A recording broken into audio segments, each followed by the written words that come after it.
Honey, I'm home. I'm Sangeeta and welcome to my channel. Today we'll be recreating one of my most favorite biryani. I used to order this biryani almost every weekend. I put up a poll on my Instagram recently and most of you guessed the restaurant is none other than Meghana's special biryani. This is the first ever recipe you'll find online with the recipe for the masala pockets inside the rice. That's my favorite bit to eat. Chunks of masala in the rice, topped with soft coated spicy chicken. Need I say more? I made this recipe using kaima rice because that's what I had in hand. Use long grain basmati rice to get the exact same feel of Meghana chicken biryani. I've tried my best to recreate this dish, so I hope you'll all love it as much as I do.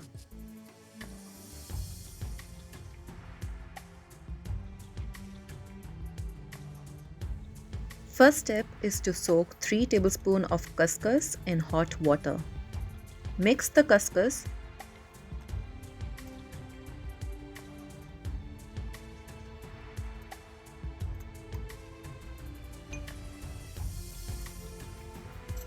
Wash and strain it once and soak it in hot water. Keep it aside and let's continue with the next step. I washed and cubed 600 grams of chicken. I washed the chicken with turmeric and that explains the yellowness. Use chicken breast for this recipe and chop the chicken into small pieces. Now let's marinate the chicken.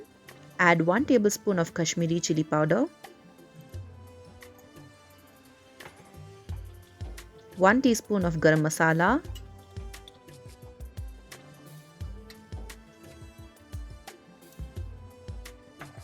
1 teaspoon of Jeera powder,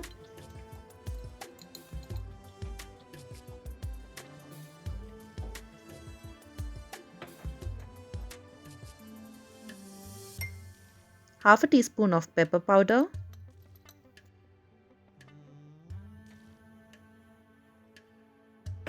half a teaspoon of turmeric powder,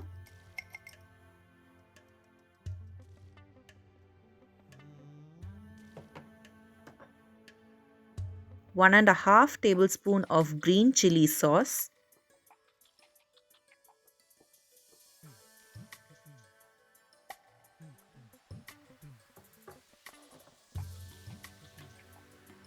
half a teaspoon of soya sauce,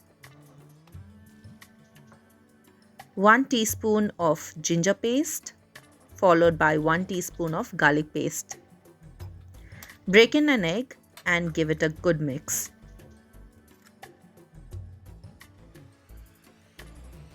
I had a sudden realization that I'm missing a crucial ingredient and I actually did. So please season it with some salt, about 1.5 to 2 teaspoons of salt, and give this a good mix.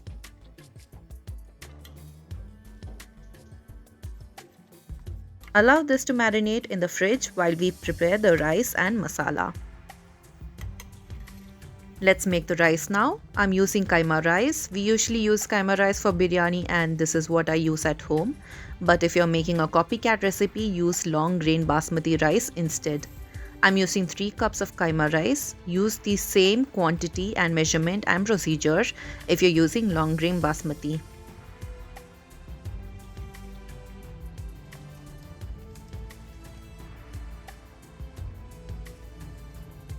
Wash the rice thoroughly until the water runs clear. Drain the water and keep it aside. Now in a pan, heat 1 tablespoon of ghee. We are still making rice, so use a big pot to cook it. Once the ghee has heated, let's add our whole spices. Toss in 3 cloves, 2 bay leaves, 3 cardamom,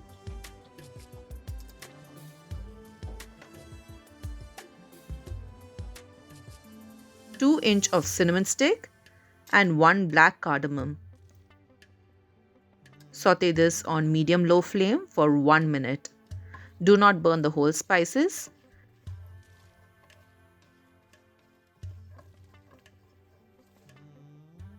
Now add 1 tablespoon of garlic paste followed by 1 teaspoon of ginger paste.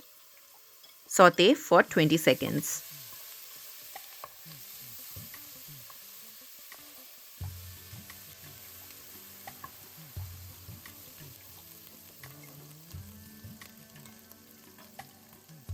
Now add a pinch of Kashmiri red chilli powder into it. This is only to add a little color to the rice. Now toss in a pinch of turmeric powder. Saute on low flame. Do not burn the masala.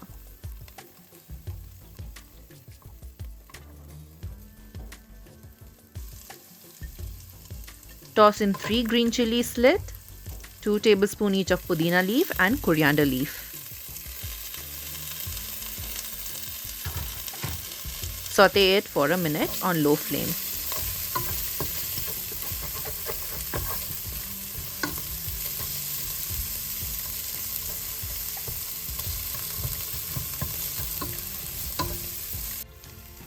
Now add the washed rice into the pot. Crank the heat to a medium and saute it for at least 2 to 3 minutes.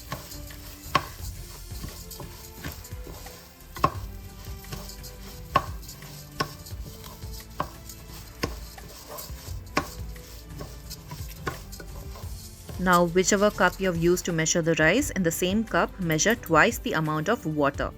So we have used 3 cups of rice. Now we will be adding 6 cups of room temperature water. Once you've roasted the rice, add 1/3 cup of yogurt and mix it up well.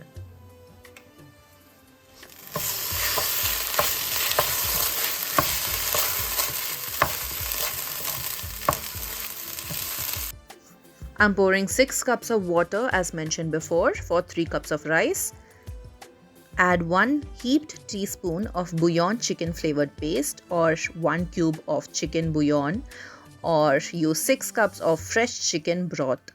This makes the rice flavorful.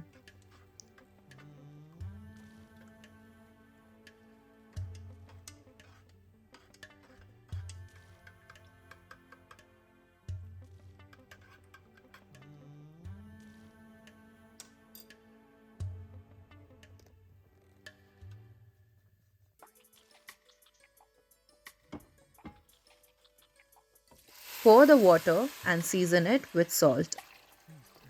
Bouillon usually contains salt, so go easy while adding the salt. Give this a good mix.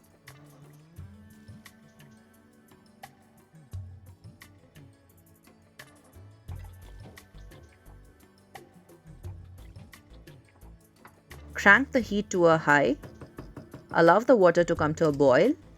Once you see bubbles forming on the top, you'll cover the pot with a lid, decrease the temperature to a low and cook the rice uninterrupted for 15 minutes. Detailed steps will be written down in the description box. You can look into how to make the rice down there just below the list of ingredients. I have an electric stove, so my high temperature is a 9 and when I say low, it's a 2. After 15 minutes, I'm going to turn off the heat. Don't move the pot from the stove nor open the lid. Let the rice cook with the residual heat for 20 minutes. Meanwhile, let's make the masala pockets. Toss in 2 onions. I have medium sized onions into a chopper, or just chop it finely using a knife. Making this biryani can feel like a lot of work, but once you break it down into steps, it's easier. You can even marinate the chicken the previous day and make this masala pocket a day before. This way you'll have less things to worry about on the day you make the biryani. Strain the couscous, add 4 to 5 tablespoons of hot water and grind it into a coarse paste.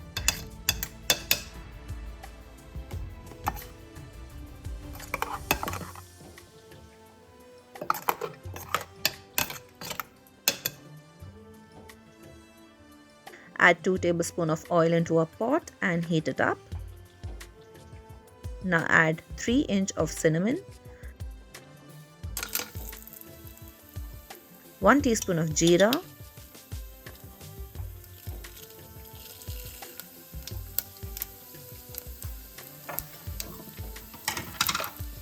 and toss in the onion. Saute on medium flame. Meanwhile, I've taken the chicken out of the fridge. It's time to fry these. Toss in half a cup of corn flour and give it a mix. Add enough corn flour to coat the chicken.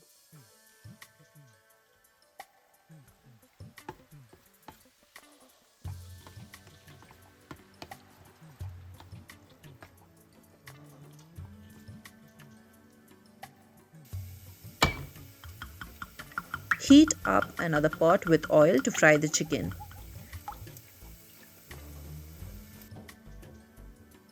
Meanwhile, keep sauteing the onion on medium flame until the raw smell disappears.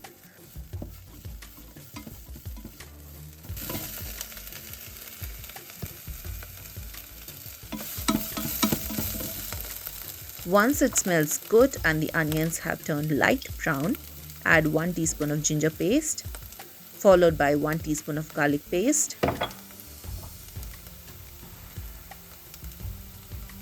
Saute until the raw smell has disappeared.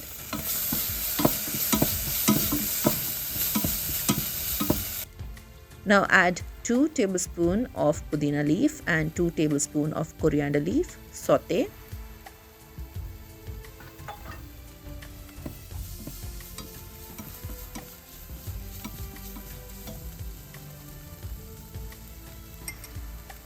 Now add 1/4 teaspoon of turmeric powder and 1/4 teaspoon of Kashmiri chilli powder. Saute it well.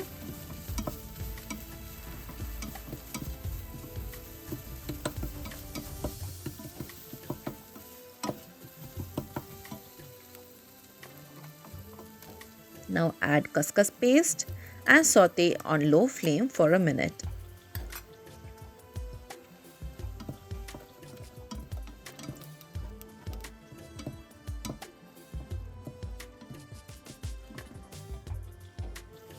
Add 1/4 cup of chicken stock and cook this paste on low flame.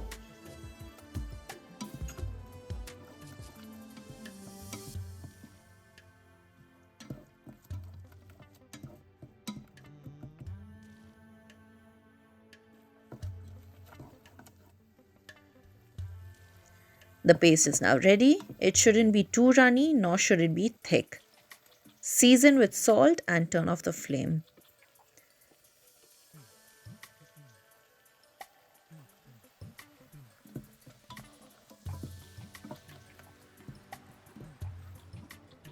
The oil has heated and let's cook our chicken until it turns light brown on medium flame. Our masala pocket is ready, as you can see, and our rice on the other hand has cooked for 15 minutes. I've already turned off the flame. Now I'll rest it untouched for 20 minutes before opening it. I've left the first batch of chicken unattended for too long, and we do not want it to turn dark brown. So this is the next batch and this is how it should look once fried. Onto the last batch of chicken. While that's frying, let's chop up 3 medium-sized onion. In a pot, pour the oil you have used to fry the chicken. I've added about 3 tablespoons of oil.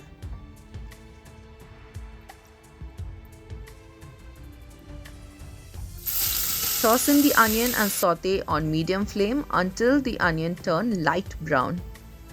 Meanwhile, puree 2 medium-sized tomatoes, puree in the mixie or the food processor. Let's check on our rice. It's been about 20 minutes. Add the paste like so in chunks and fluff up the rice, or fluff the rice up first and then add the masala pockets to it.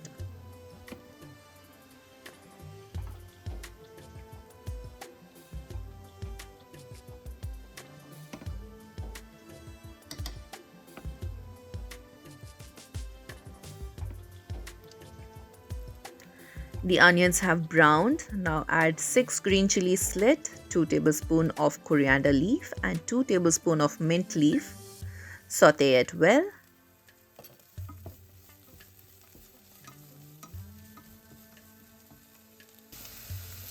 Now add 3 sprigs of curry leaf and saute.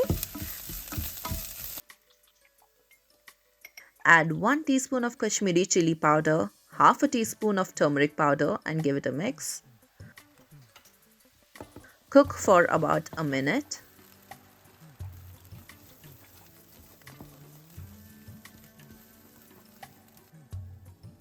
Now add the tomato and saute on low flame until the tomato cooks.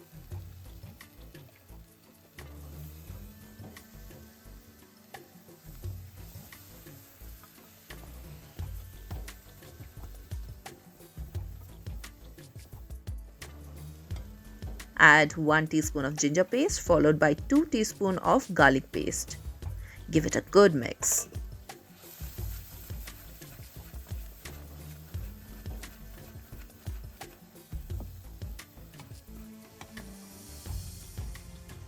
Season this with salt. Mix and pour about 3 tablespoons of fresh cream and give it a good mix.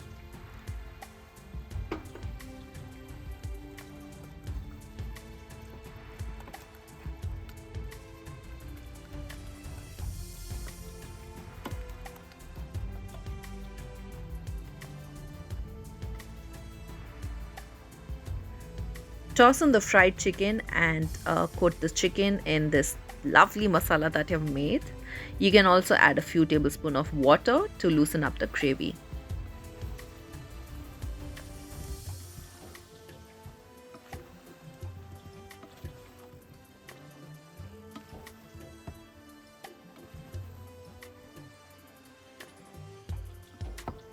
Everything is now ready, so let's assemble the biryani. Fill in your serving dish with rice. Generously top it with chicken masala. That's it. So gorgeous and absolutely perfect. I can't tell you how happy I was recreating this dish, especially being the first one to make the rice with masala pockets, which definitely stands out.